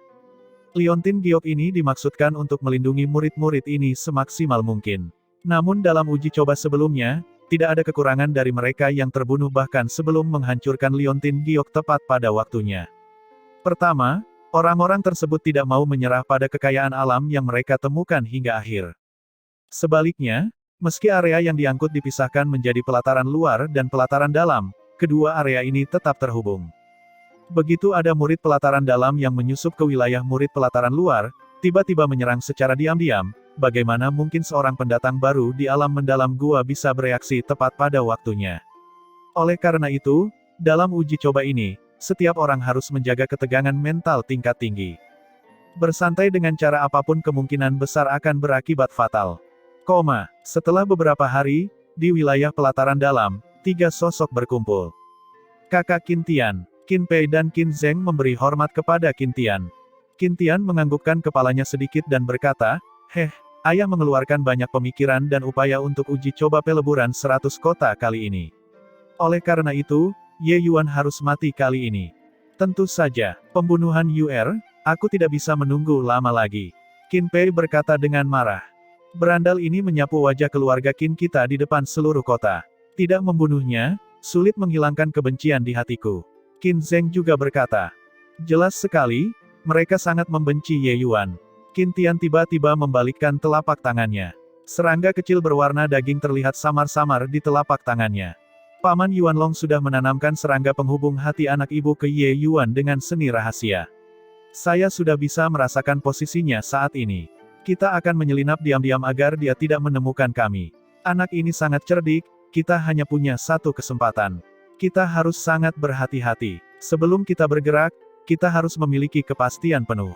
Jika kita membiarkan dia menghancurkan liontin giok itu, kita tidak akan memiliki kesempatan lagi. Kata Qin Tian dengan suara serius. Qin Pei berkata, kakak, yakinlah, dengan 3 kekuatan kita, ditambah formula pernapasan penyu pemurnian jantung, bahkan jika dia berjalan melewati kita, mustahil untuk menemukannya juga. Qin Tian mengangguk dan berkata, oke, ayo berangkat. Di lapangan terbuka, lebih dari selusin sosok sedang mengejar satu sama lain. Tepat di depannya ada lemak kecil berbentuk bola. Siapa lagi kalau bukan Xie Jingyi? Namun di belakangnya, ada lebih dari selusin orang yang sedang mengejar. Little Fatty tampak sangat kikuk. Namun, gerakannya sangat cepat dan gesit. Selusin orang itu tidak dapat mengejarnya dan hanya bisa memakan debu di belakangnya. Beberapa tahun ini, Ye Yuan telah memberinya pil obat kultivasi tingkat dewa. Waktu telah lama berlalu, dan Xie Jingyi telah berhasil mencapai penyelesaian besar gua mendalam. Ditambah dengan fakta bahwa ia berlatih hingga tingkat ke-6 di Gua Angin Batu, dan lebih jauh lagi, mengembangkan salah satu dari 6 keterampilan akademi tertinggi, langkah dewa membingungkan, teknik gerakannya hampir mencapai puncak di alam mendalam gua. Bagi orang-orang ini yang ingin mengejarnya, hal itu lebih mudah diucapkan daripada dilakukan. Hei gendut, cepat serahkan buah cakrawala merah dan kami akan menghindarkanmu dari kematian. Gendut sialan, jangan lari jika kamu punya kemampuan. Berhenti, dasar gendut. Benar-benar berani mengambil keuntungan dari situasi ini dan mencuri rampasan perang kita. Saat aku menangkapmu, aku pasti akan mencabik-cabikmu. Kelompok orang ini tidak dapat mengejar Xie Jingyi bagaimanapun caranya. Masing-masing dari mereka mulai mengumpat dengan putus asa. Untuk apa kalian mengejar Tuan Gendut selama 3 hari 3 malam? Apakah kalian tidak lelah? Bukankah ini hanya buah cakrawala merah? Apakah perlu seperti ini? Xie Jingyi berteriak keras sambil berlari kencang. 3 hari yang lalu, sekelompok orang sedang dalam pertempuran sengit dengan 3 kelabang raksasa yang sangat kuat untuk buah cakrawala merah ini. Si kecil gemuk kebetulan lewat di sana. Melihat sekelompok orang di tengah pertarungan sengit, pikirannya bergerak, memanfaatkan keunggulan teknik gerakannya, mengambil buah cakrawala merah. Dengan ini, si kecil gemuk menimbulkan kemarahan publik. Orang-orang di belakang memaksa ketiga kelabang raksasa itu pergi dan mengejarnya dengan putus asa. Pengejaran ini berlangsung selama 3 hari 3 malam. Buah cakrawala merah adalah buah roh yang sangat langka, obat roh favorit para seniman bela diri pemurni tubuh. Si gendut kecil tahu bahwa Ye Yuan juga adalah seorang seniman bela diri yang memurnikan tubuh. Terlebih lagi, kekuatannya cukup kuat, itulah sebabnya dia punya ide. Hanya buah cakrawala merah. Katakan sekali lagi, kamu gendut sialan, berhenti. Bagaimana kamu berlari semakin cepat? Liu Jin saat ini sedang mengutuk ketika dia melihat sosok muncul di depan Little Fatty, dan tidak bisa menahan kegembiraannya. Teman di depan, bantu kami menghentikan gendut sialan itu. Nanti, kita akan berbagi dengan kalian masing-masing 3 batang obat roh. Cukup hentikan dia sebentar saja sudah cukup. Liu Jin berteriak. Liu Jin dan kawan-kawan dianggap tidak jauh dari Xie Jingyi. Selama dia menundanya sebentar, mereka akan bisa mengejar ketinggalan. Pada saat itu, si kecil gemuk akan kesulitan untuk melarikan diri bahkan dengan sayap. Mengenai pemberian 3 batang obat roh yang dijanjikan atau tidak, itu tergantung kemudian. Si kecil gemuk secara alami melihat kedatangan itu juga. Tapi dia tidak khawatir dan malah gembira, kakinya semakin melaju, berlari ke arah orang itu. Sosok si kecil gemuk melintas dan bersembunyi di belakang orang itu dengan gesit, dan sebenarnya tidak lari lagi. Ketika Liu Jin dan yang lainnya melihat ini, mereka merasa sangat gembira. Ternyata kedua orang ini bersama. Otak kecil gendut ini tidak akan rusakkan. Untuk benar-benar bersembunyi di balik pendatang baru gua mendalam tahap akhir. Aku tahu kamu akan datang dan mencariku, Tuan Gendut memang tidak salah menilai. Sampah itu akan kuserahkan padamu, Tuan Gendut ini dikejar oleh mereka selama 3 hari 3 malam dan aku kelelahan. Aku akan pergi dan istirahat dulu. Ye Yuan meletakkan tangannya di belakang punggungnya sambil berkata sambil tersenyum tipis, tenang, serahkan sisanya padaku. Saat ini, Liu Jin dan yang lainnya tiba. Melihat Ye Yuan sambil tersenyum dingin, mereka berkata, "Nak, sedikit kekuatanmu juga ingin membela orang lain." Ye Yuan berkata dengan dingin, "Apakah aku mempunyai kekuatan atau tidak, kamu tidak akan tahu jika kamu tidak datang dan mengukurnya." Liu Jin tertawa keras dan berkata, "Apakah semua orang mendengarnya? Anak gua mendalam tahap akhir ini ingin menilai kita." Hahaha, semua orang tertawa terbahak-bahak. Serang bersama-sama, potong bajingan ini yang tidak tahu besarnya langit dan bumi, lalu tangkap si gendut sialan itu. Liu Jin berteriak, menghunus pedangnya dan maju. Menghadapi sekelompok pusat kekuatan gua mendalam yang telah selesai, Ye Yuan kokoh seperti batu. Ketika sekelompok orang ini mendekat, pedang pembasmi jahat tiba-tiba menyerang, sebuah pedang langsung menyapu. Energi pedang yang cepat dan ganas membuat wajah Liu Jin dan yang lainnya tiba-tiba berubah. Aduh, Liu Jin bereaksi cepat juga, langsung melakukan jungkir balik, menghindari tebasan bintang-bintang terbelah horizontal ini. Beberapa orang di tengah jelas tidak menyangka kalau kekuatan Ye Yuan ternyata begitu kuat. Karena tidak siap, sudah terlambat untuk menghindar. Tak berdaya, mereka hanya bisa menghancurkan liontin giok itu, sosok mereka langsung menghilang dari pandangan. Beberapa cincin penyimpanan terjatuh dari tubuh mereka. Liu Jin berguling dan buru-buru merangkak berdiri. Melihat Ye Yuan, dia terlihat seperti sedang menghadapi musuh besar. Anak ini sangat kuat, kita akan melakukan jepitan 4 sisi dan tidak memberinya kesempatan untuk menyerang. Liu Jin berteriak. Dia mengangkat pedangnya dan hendak bergegas ke depan, tetapi dia menemukan bahwa tidak ada orang di belakangnya yang bergerak. Bahkan ada pula yang mundur beberapa langkah, memutar ekor, dan langsung menyelinap pergi. Pedang tadi terlalu cepat dan ganas. Bukankah berkelahi dengan orang ini sama saja mencari kematian? Tidak dapat dikalahkan, itu berjalan secara alami. Kalian sekelompok orang yang memalukan. Pengkhianat, Liu Jin berkata dengan marah. Liu Jin mengangkat pedangnya dan bergegas menjauh dari Ye Yuan, tapi sosoknya tiba-tiba berhenti. Dia tiba-tiba berubah menjadi wajah tersenyum dan berkata kepada Ye Yuan sambil tersenyum tersanjung, "Hahaha, tadi, hanya bercanda dengan Tuan Gendut. Kami hanya bercanda." Ye Yuan tersenyum tipis dan berkata, "Apakah kamu melakukannya sendiri? Atau biarkan aku yang melakukannya?" Ekspresi Liu Jin berubah dan dia berkata dengan malu, Aku akan melakukannya sendiri. Saya akan melakukannya sendiri. Itu, jika aku menyerahkan cincin penyimpanannya, bisakah aku tidak menghancurkan liontin gioknya?" Ye Yuan mengangguk dan berkata, "Tidak apa-apa." Saat Liu Jin mendengarnya, sepertinya dia diberi amnesti, buru-buru mengeluarkan cincin penyimpanannya dan meletakkannya di tanah, lalu melarikan diri. Si kecil gemuk benar-benar tergelitik saat menonton di samping dan berkata sambil tertawa terbahak-bahak, "Hahaha. Sekelompok cucu kura-kura ini, baru saja, mereka masih memamerkan kekuatan mereka, mengapa mereka menyusut sekarang? Untuk berani menindas Tuan Gendut ini, kamu tahu kehebatanku sekarang kan? Ye Yuan, habisi semuanya." Tapi Ye Yuan mengabaikan si kecil gemuk dan berkata sambil tersenyum tipis, "Kalian juga, letakkan cincin penyimpanannya dan pergilah." Bagaimana mungkin yang lain masih berani tinggal?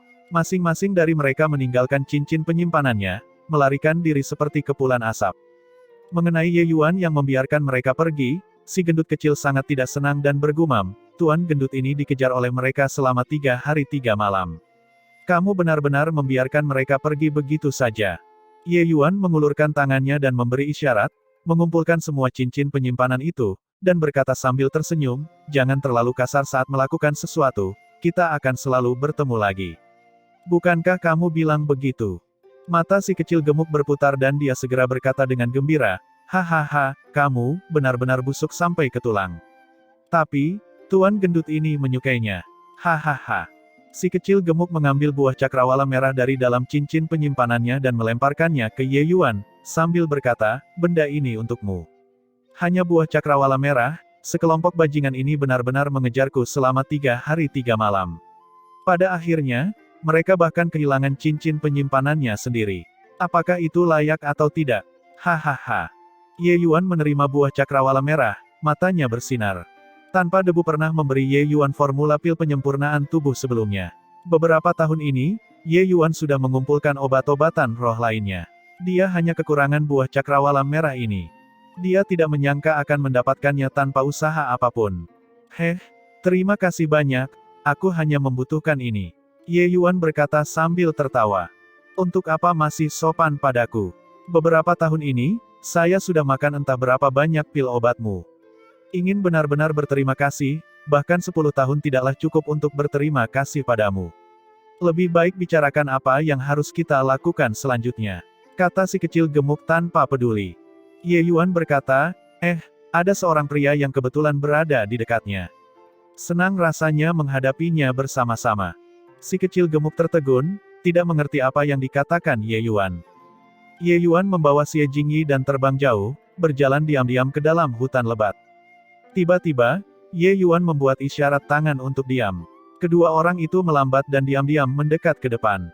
Tidak jauh dari situ, suara pertarungan sengit terdengar. Si kecil gemuk memfokuskan matanya dan menoleh, segera mengenali siapa orang yang sedang bertarung sengit dengan seseorang. Itu adalah murid pelataran luar keluarga Qin bernama Qin Yu. Dia satu periode lebih awal dari Qin Shao. Namun bakatnya jelas kalah dengan Qin Shao, karena masih menghuni pelataran luar. Si kecil gemuk menatap Ye Yuan, diam-diam melakukan gerakan mengusap tenggorokan. Ye Yuan tersenyum dan menggelengkan kepalanya, esensi ilahi di dalam tubuhnya berputar diam-diam. Tak lama kemudian, serangga kecil berwarna daging muncul di telapak tangan Ye Yuan. Si kecil gemuk terkejut, segera menyadari bahwa ini adalah serangga. Hanya saja fungsi serangga sangat beragam. Dia juga tidak tahu kegunaannya. Tapi dia melihat Ye Yuan bergumam pelan. Serangga itu benar-benar terbang dari telapak tangan Ye Yuan dan terbang menuju Qin Yu. Qin Yu saat ini berada di tengah pertarungan sengit dengan orang lain. Bagaimana dia bisa menyadari bahwa ada serangga yang sudah melekat padanya secara diam-diam? Selesai dengan ini, Ye Yuan memberi isyarat pada si kecil gemuk dan lari jauh. Meskipun bakat Qin Yu tidak bisa dibandingkan dengan para jenius sejati, kekuatannya juga tidak biasa. Setelah pertarungan sengit, dia akhirnya memaksa pihak lain untuk menghancurkan liontin gioknya. Dia mengambil cincin penyimpanan yang dijatuhkan pihak lain. Menyelidikinya sedikit, wajahnya menunjukkan senyuman puas. Apa yang baru saja kamu lakukan? Apa gunanya serangga itu? Si kecil gemuk bertanya dengan tatapan penasaran. Ye Yuan tersenyum dan berkata, hanya memberi mereka 1 dosis obat mereka sendiri. Qin Yuanlong menanam serangga penghubung hati anak ibu padaku dan Sia berpikir bahwa saya tidak tahu. Menurutmu ekspresi apa yang akan dimiliki Qin Tian ketika mereka mengeluarkan banyak usaha tetapi akhirnya hanya menemukan keluarga mereka sendiri?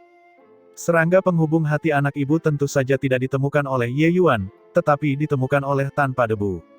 Tanpa debu sudah ada selama jutaan tahun, jadi apa yang belum pernah dia lihat sebelumnya? Qin Yuanlong berpikir rencananya berjalan mulus, tetapi di bawah pengawasan tanpa debu, tidak ada yang bisa disembunyikan sama sekali.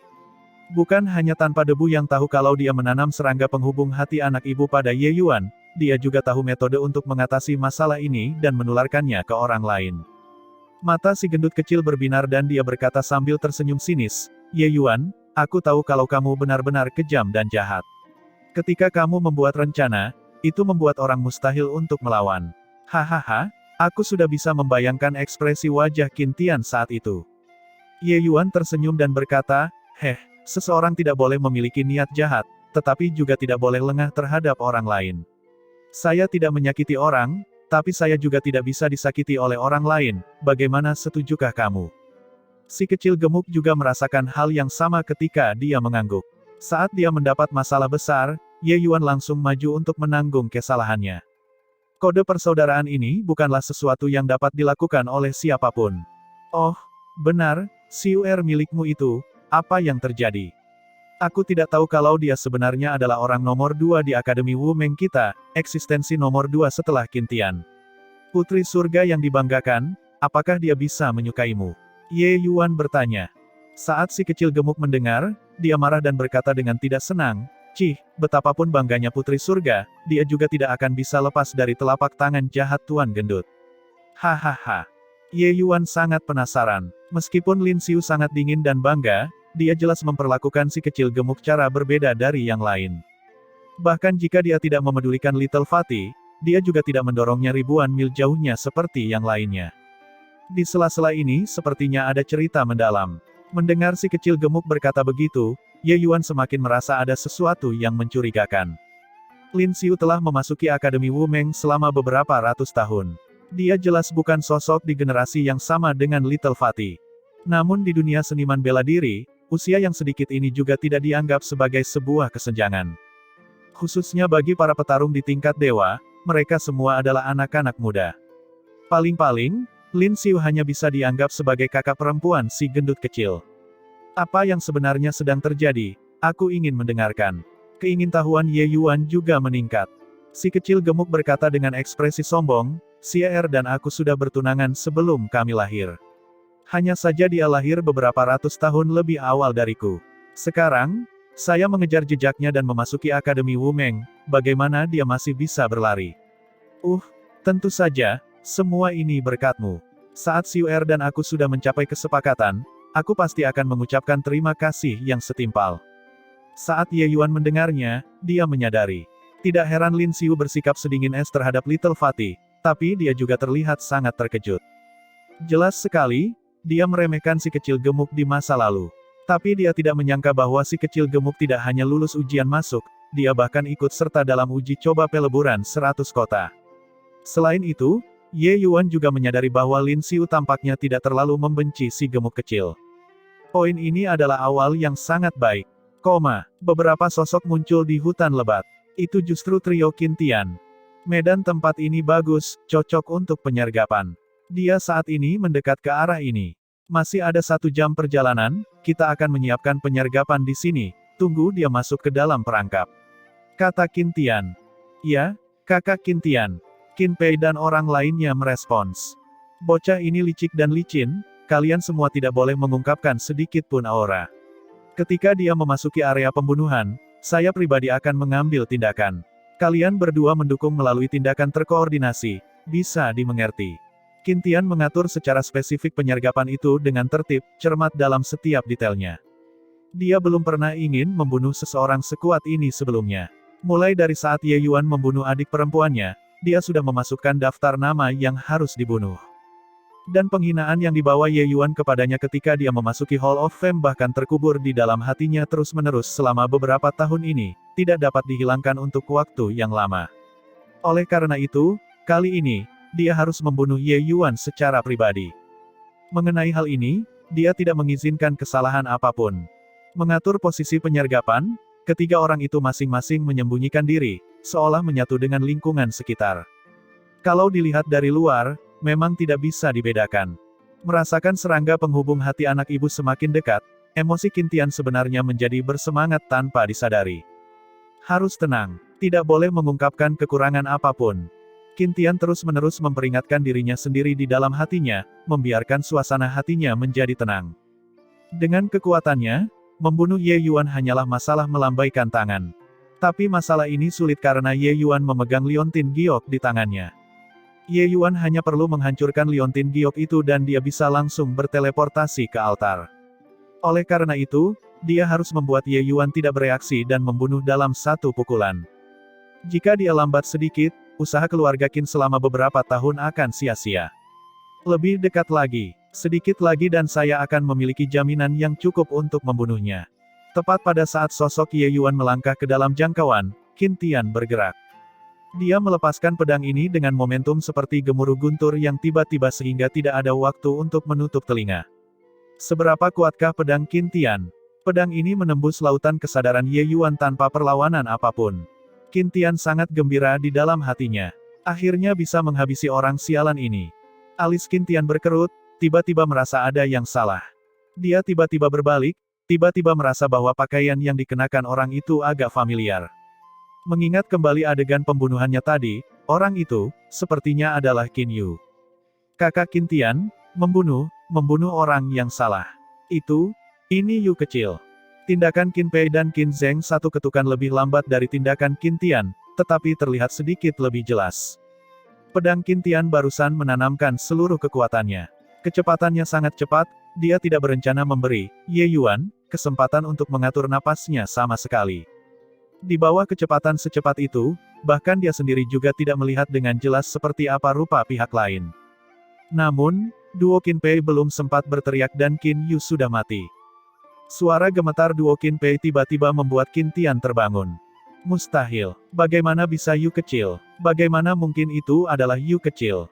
Paman Yuanlong dengan jelas menanamkan serangga penghubung hati anak ibu ke Ye Yuan. Kenapa? Kenapa Yu kecil? Semuanya diatur dengan mulus. Tapi mengapa orang yang datang untuk menyerahkan dirinya sampai mati adalah Qin Yu? Qin Tian memutar otaknya dan tidak bisa memikirkan alasannya juga. Hingga saat ini, ia belum mau mengakui fakta tersebut dan telah membunuh orang yang salah. Tapi dia tahu di dalam hatinya bahwa dia benar-benar membunuh orang yang salah. Qin Pei dan Qin Zheng, kedua orang itu, saling bertukar pandang, keduanya dengan tatapan bingung.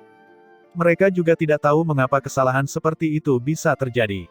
Qin Yu ini berbeda dari Qin Shao. Dia juga merupakan keturunan langsung keluarga Qin, hubungan garis keturunannya sangat dekat dengan Qin Tian. Selain itu, hubungan Qin Yu dengannya biasanya juga cukup baik, memanggilnya kakak Qin Tian depan dan belakang, benar-benar berbeda dari sikap dingin dan sombong Qin Shao. Sekarang, dia secara pribadi membunuh adik laki-lakinya sendiri. Hasil ini, Qin Tian tidak bisa menerimanya bagaimanapun caranya. Kakak Qin Tian, mungkinkah Ye Yuan mendeteksi serangga penghubung jantung anak ibu milik Paman Yuanlong, lalu dengan sengaja mencangkokkannya ke Yu kecil? Saat ini, Qin Pei tiba-tiba berkata dengan keras. Jelas, ini adalah situasi yang paling mungkin terjadi. Mustahil. Keahlian Paman Yuanlong dalam dao serangga telah mencapai puncak kesempurnaan. Bahkan guru Thundercry tidak menyadarinya ketika dia menanam serangga itu, jadi bagaimana Ye Yuan bisa tahu? Terlebih lagi, bahkan jika dia benar-benar tahu, bagaimana mungkin dia bisa memindahkan serangga penghubung hati anak ibu Paman ke Yu kecil? Kata Qin Tian dengan marah. Justru karena dia sangat percaya diri dengan seni serangga Qin Yuanlong, maka Qin Tian akan melancarkan serangan mematikan dengan begitu yakin. Terlebih lagi, ketika Qin Yuanlong memasang serangga tersebut, bahkan Thundercry, pakar alam dewa asal ini tidak mendeteksinya. Bagaimana mungkin Ye Yuan, seorang pendatang baru di alam mendalam gua, bisa menemukannya?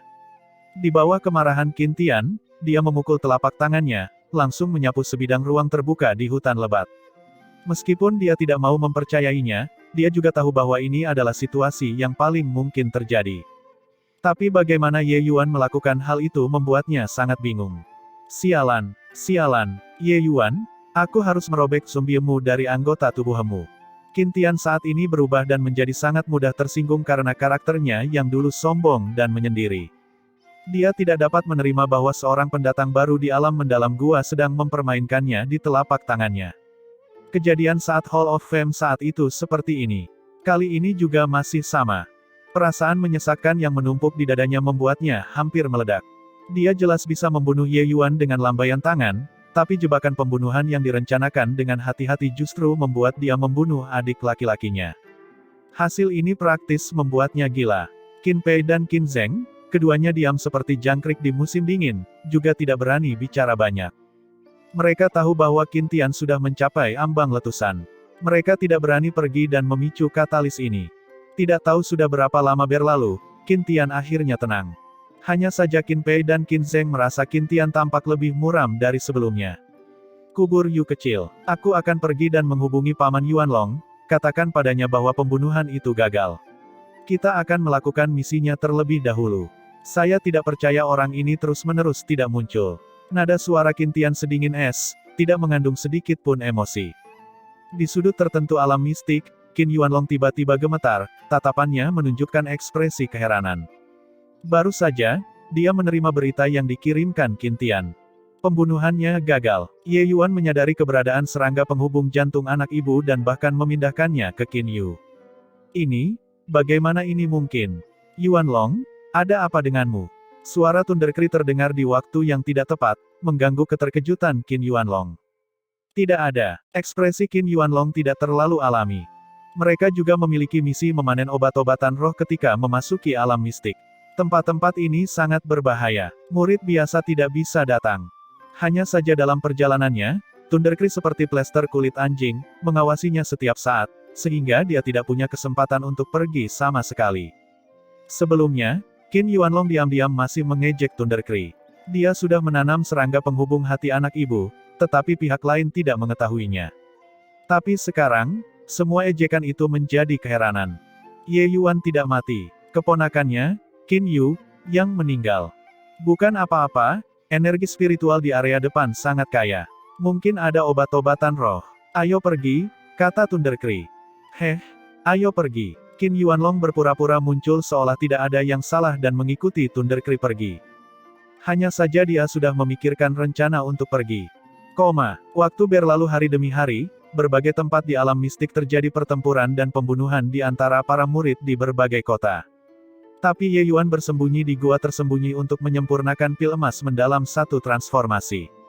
Pil emas mendalam satu transformasi adalah formula pil pemurnian tubuh yang diberikan tanpa debu kepada Ye Yuan. Dengan kekuatannya saat ini, pil dewa tingkat 1 pada dasarnya bukanlah hal yang sulit. Dia menghabiskan upaya setengah tahun untuk meneliti formasi arai pil emas mendalam satu transformasi secara menyeluruh, akhirnya menyempurnakan pil obat ini beberapa hari yang lalu. Di dalam gua yang gelap, cahaya keemasan terpancar, menerangi seluruh gua seperti siang hari. Setelah sebulan menyempurnakan, transformasi pertama tubuh emas 9 transformasi Ye Yuan akhirnya tercapai. Pada saat ini, seluruh tubuh Ye Yuan dibentuk seperti tubuh emas, seluruh tubuhnya berwarna emas, terlihat sangat aneh. Tidak tahu sudah berapa lama berlalu, cahayanya memudar. Kulit Ye Yuan akhirnya pulih ke tampilan normalnya. Namun tubuh fisiknya saat ini dipenuhi dengan kekuatan. Ye Yuan merasa saat ini, hanya dengan mengandalkan telapak tangan penghancur surga naga melingkar, dia bisa bertarung melawan Qin Shao. Sayangnya, tubuh fisikku belum berhasil menembus transformasi kedua. Kalau tidak, jiwa naga atavismeku seharusnya bisa bangkit untuk kedua kalinya kan? Ye Yuan merenung dengan agak menyesal. Kebangkitan pertama jiwa naga atavisme Ye Yuan lebih cepat dari jadwal. Namun kebangkitan kedua ini terus gagal terjadi. Namun setelah mencapai dunia bentangan surga, Ye Yuan juga menyadari bahwa salah satu teknik bela diri terpenting ras naga, suara dewa naga, juga tidak dianggap sebagai metode kultivasi terbaik di tempat ini. Langkah ini tidak mungkin seperti dulu di dunia hutan abadi, yang selalu menang.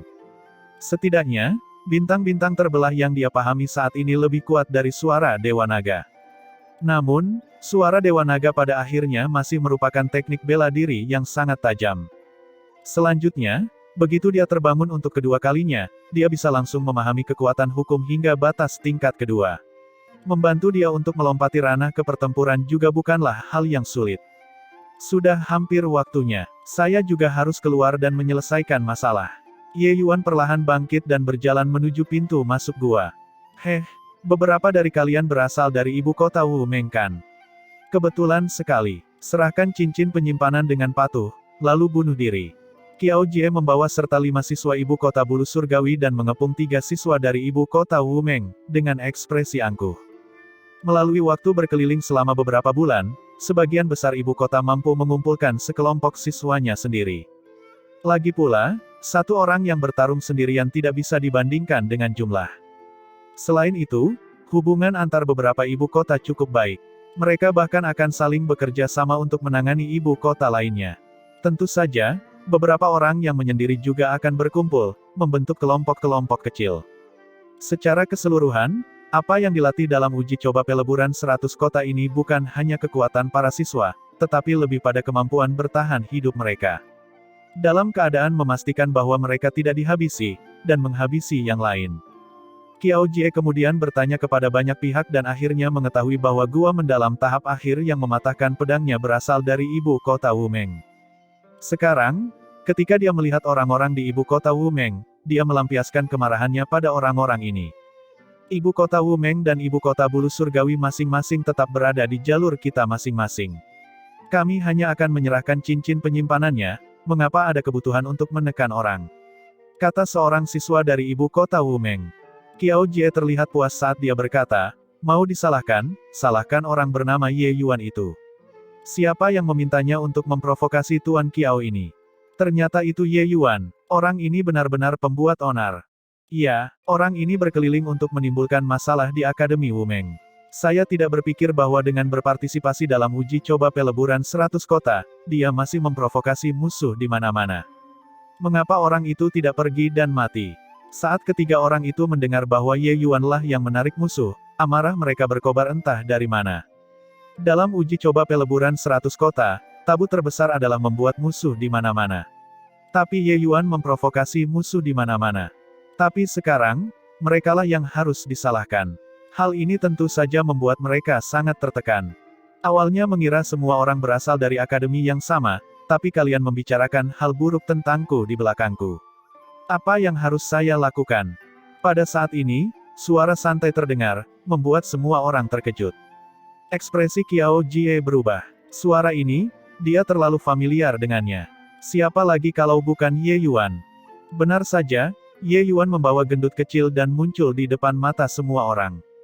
Melihat Ye Yuan, Qiao Jie secara naluriah ingin lari. Tapi dia langsung melihat beberapa murid di sekitarnya, dan segera menjadi lebih berani di hatinya. Hei, bocah, kamu akhirnya muncul. Skor terakhir kali, kita harus menyelesaikannya dengan benar. Qiao Jie berkata sambil tersenyum dingin.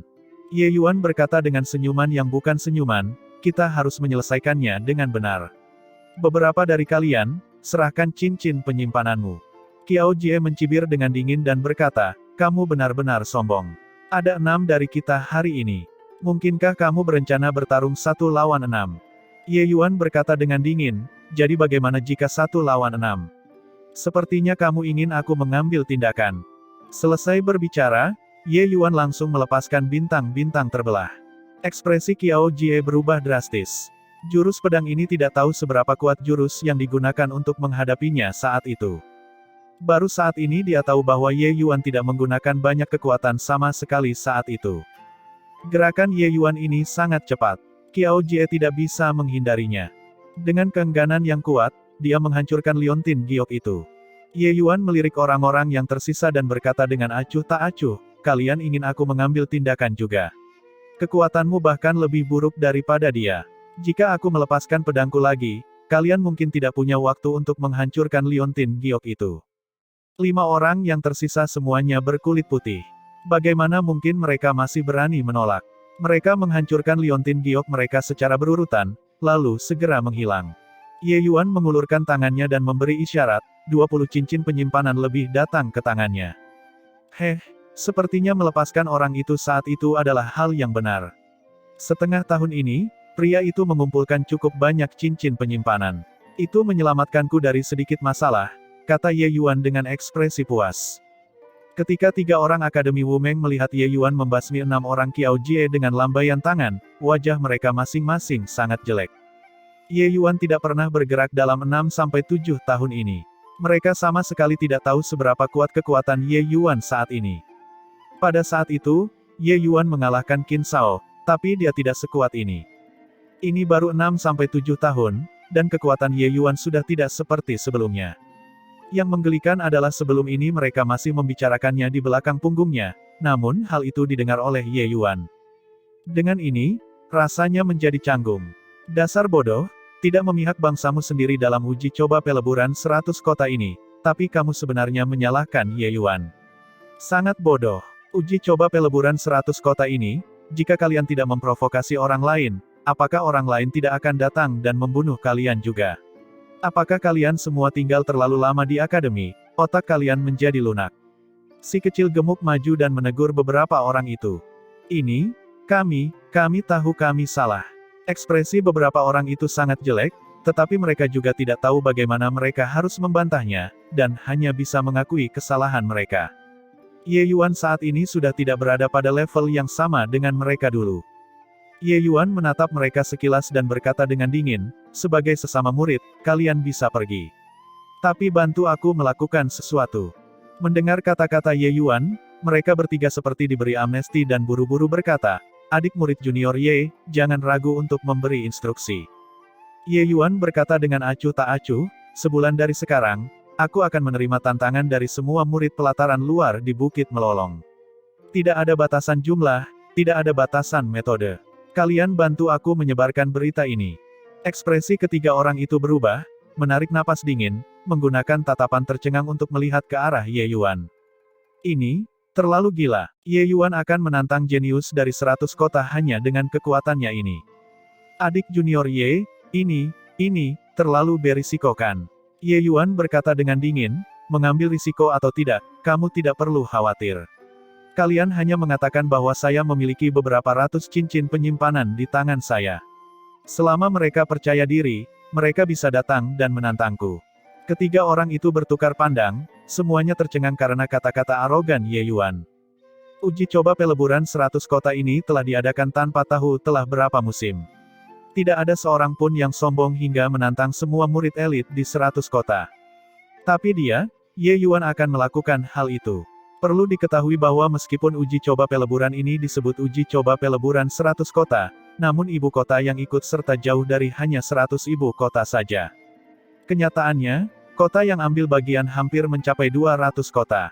Setiap kota diikuti oleh 30 orang, yang juga berarti hampir 6.000 orang. Menurut rasio 1:2 murid pelataran dalam dan murid pelataran luar, jumlah murid pelataran luar hampir mencapai 4.000 orang. 4.000 orang ini semuanya adalah elit di antara elit di setiap ibu kota. Setiap orang adalah ahli yang sangat tangguh.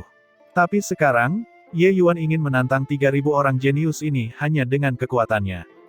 Mereka tidak tahu apakah tindakan seperti itu harus disebut berani, atau mencari kematian. Ketika ketiga orang itu sadar, Ye Yuan sudah lama pergi. Apakah kita benar-benar akan mengatakan itu? Orang ini, juga agak terlalu gila kan? Tapi kekuatannya sangat kuat. Saya baru saja mendengar tentang Qiao Jie itu sebelumnya. Dia adalah seorang jenius yang tiada taranya di ibu kota bulu surgawi. Kekuatannya mungkin tidak kalah dengan Qin Shao. Bahkan dia tidak bisa bertahan melewati satu gerakan pun di bawah tangan Ye Yuan. Tapi Ye Yuan berkata, tidak ada batasan metode, tidak ada batasan jumlah. Satu orang menantang hampir 4.000 orang, memikirkannya saja sudah menakutkan. Karena dia bilang begitu, kita akan mematuhinya. Bagaimanapun, jika sesuatu terjadi, itu juga tidak ada hubungannya dengan kita.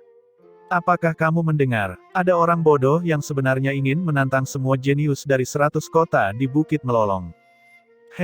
Kudengar orang bodoh bernama Ye Yuan ini berasal dari ibu kota Wumeng dan baru mencapai gua mendalam tahap akhir. Gua mendalam tahap akhir. Mengapa ini semakin tidak masuk akal? Bagi gua mendalam tahap akhir untuk dapat bertahan hingga sekarang sudah merupakan sebuah keajaiban. Dia masih memiliki kekuatan untuk menantang begitu banyak orang jenius. Tidak peduli apapun yang terjadi, Bukit Melolong pasti sudah sangat ramai sekarang. Sebaiknya kita pergi dan melihatnya. Dalam waktu 1 bulan ini, berita tentang Ye Yuan yang memberikan tantangan kepada semua murid pelataran luar di Bukit Melolong menyebar dengan cepat. Beberapa orang menampik hal ini sambil tertawa. Namun beberapa orang masih tergerak oleh cincin penyimpanan di tangan Ye Yuan. Semakin banyak murid pelataran luar yang saat ini bergegas ke Bukit Melolong. Tidak lama setelah sekelompok orang ini pergi, 2 siluet berjalan keluar dari hutan lebat. Tapi kedua orang ini adalah Qin Yuanlong dan Qin Tian.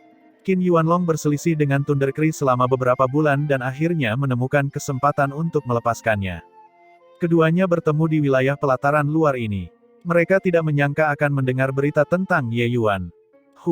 Bocah ini benar-benar merajalela. Dia benar-benar menganggap dirinya tak terkalahkan di bawah langit. Dia mungkin tidak tahu bahwa mereka yang berasal dari ibu kota yang kuat, banyak murid yang sengaja menekan wilayah mereka untuk memahami kekuatan hukum. Mengenai tindakan arogan Ye Yuan, Qin Tian menanggapinya dengan cibiran dingin. Berandal ini memang sombong tanpa batas. Tapi tindakan mencari kematian seperti ini, kita bisa memanfaatkannya, kata Qin Yuanlong sambil tersenyum.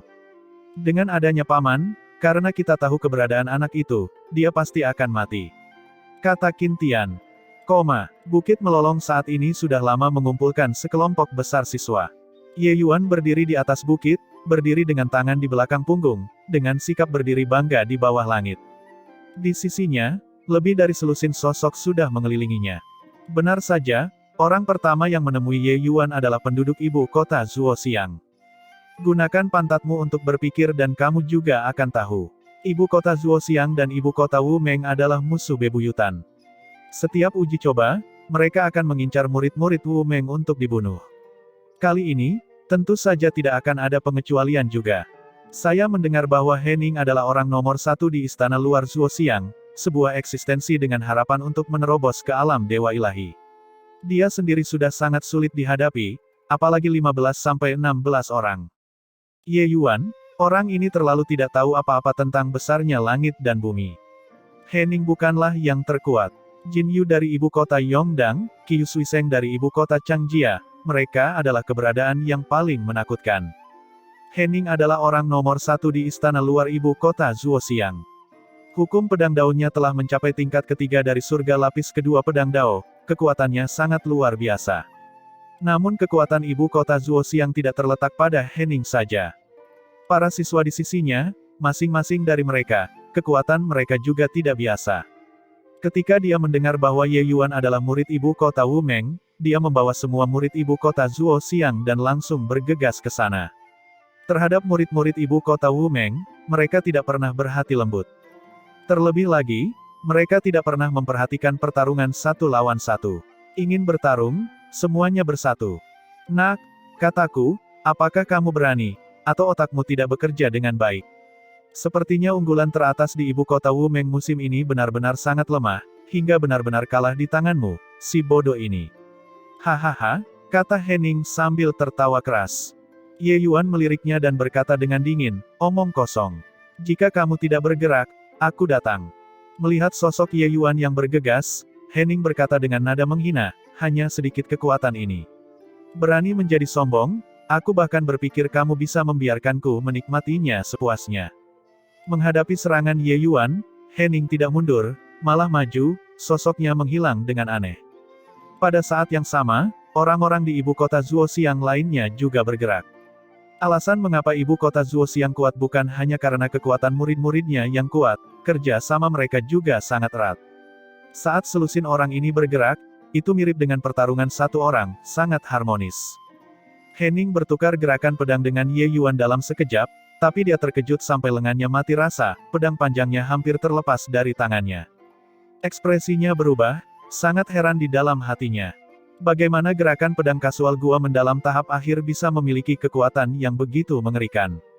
Pedang Ye Yuan muncul seperti angin. Di bawah pengepungan lebih dari selusin orang, ia datang dan pergi dengan bebas, tanpa sedikit pun tanda-tanda akan dirugikan. Dalam satu kesempatan, seluruh anggota dari ibu kota Zuoxiang mengalami keterkejutan yang luar biasa. Ekspresi Henning berubah ketakutan dan dia berkata dengan suara serius, semua jangan menyembunyikannya lagi. Energi pedang 9 cakrawala, dan bunuh. Kelompok siswa ibu kota Zuoxiang bekerja sama dengan lancar. Di bawah komando Henning, pertarungan dalam kelompok segera saling bersilangan dengan energi pedang. Sinar energi pedang yang menakutkan menebas ke arah Ye Yuan. Kekuatan tidak buruk, sedikit menarik. Menghadapi pengepungan lebih dari selusin ahli, Ye Yuan tampaknya tidak merasa dirugikan. Sebaliknya, ia tampaknya memiliki lebih banyak waktu luang. Energi pedang 9 cakrawala kota Zuoxiang memang sangat kuat. Menampilkan gerakan tersebut dengan lebih dari selusin orang bergandengan tangan, kekuatannya bahkan lebih tak terbayangkan. Hanya pertarungan seperti itu yang bisa membuat Ye Yuan menikmatinya. Pedang demi pedang milik Ye Yuan ditangkis dengan cara yang ceroboh. Sebenarnya, setiap pedang berisi maksud pedang dari bintang-bintang terbelah di dalamnya. Pemanfaatannya atas bintang-bintang terbelah saat ini sudah lama tidak terbatas pada potongan yang mengejutkan itu. Dengan setiap gerakan, lepaskan dan tarik sesuka hatinya. Dalam pertempuran skala kecil seperti itu, Ye Yuan praktis memanfaatkan niat pedang bintang-bintang terbelah hingga batasnya. Hanya saja, menurut pandangan orang luar, pertempuran ini sama sekali tidak terjadi. Henning, berhenti bermain. Apakah menyenangkan bermain-main dengan pemuda itu? Hahaha, bagaimanapun juga, kalian harus mengeluarkan sedikit kekuatan. Kalau tidak, ketika orang lain melihatnya, mereka bahkan akan berpikir bahwa kalian bukan tandingan gua mendalam tahap akhir. Kapan ibu kota Zuoxiangmu bisa menghilangkan kebiasaan buruk ini dan berhenti bermain kucing-kucingan? Di antara siswa ibu kota Zuoxiang, mereka dapat merasakan posisi pihak lain melalui energi pedang 9 cakrawala. Setiap uji coba mereka bisa menemukan teman mereka dengan cepat. Mereka kemudian akan berkumpul kembali menjadi tim yang kuat untuk menghancurkan lawan. Justru karena itulah keseluruhan kekuatan mereka termasuk yang terbaik dari 100 kota ini. Mereka juga sering mengepung lawannya dan tidak membunuh, memaksa pihak lain untuk menghancurkan liontin gioknya sendiri. Ini merupakan penghinaan terhadap lawan dan juga membuat banyak ibu kota yang lebih lemah mengertakkan gigi karena kebencian. Poin ini, para murid ibu kota Wumeng paling merasakannya. Tapi, betapapun marahnya mereka, tidak ada yang bisa melakukan apapun terhadap ibu kota Zuoxiang. Kekuatan yang kuat sangat berubah-ubah.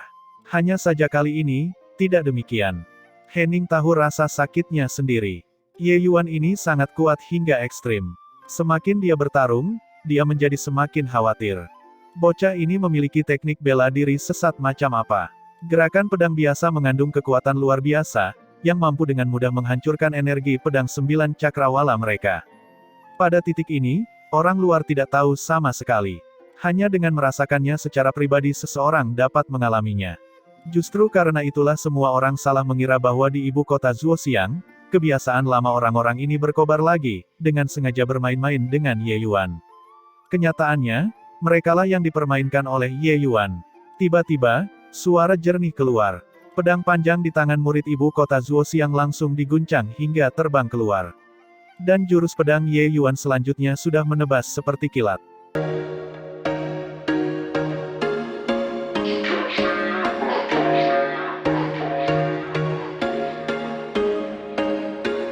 There was once a day that I would pray for you. I'd go and misbehave just so you'd notice too. Sneaking looks up and down from across the room.